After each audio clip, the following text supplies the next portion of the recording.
yoyote atakayesimama akaswali nyuma ya imam mpaka imam akamaliza akaondoka, ana uwezo wa kuupata usiku wa Lailatul Qadr hali ya kuwa amelala. Subhanallah, kivipi?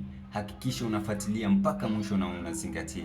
An Abi Dharr radhiyallahu anhu qala Rasulullah sallallahu alayhi wasallam, innahu man qama ma'al imami hatta yansarifa kutiba lahu qiyamul layla.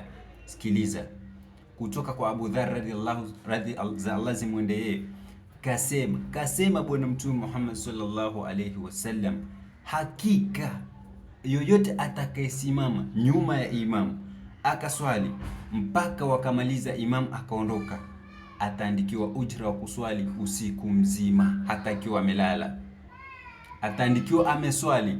Zingatia kwanza, ni mwenye kuswali usiku wa Ramadhani na akaswali tarawih na witri kwa pamoja mpaka imam anaondoka, ndo anaandikiwa hivi. Sasa umeandikiwa ujra kwamba umeswali usiku mzima. Katika huu usiku Lailatul Qadr inapita, wewe unaandikiwa kuwa unaswali usiku wote. Inaunganishwa, inaingiliana na Lailatul Qadr. 83 years unaswali, miaka 83 unaandikiwa unaswali.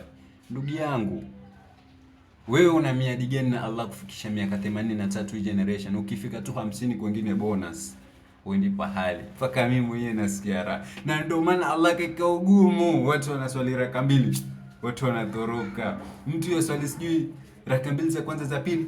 Kwa nini? Ina ujira mkubwa na ndio maana watu wengi hawawezi. Sasa wewe jitahidi.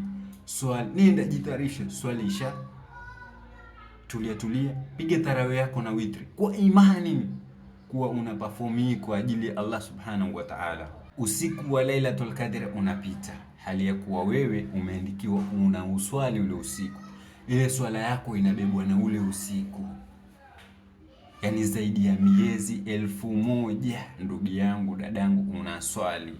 Subhanallah. Pepo unaingia huingii? Hakuna mtu atakaye kwenye mapepo, hakuna.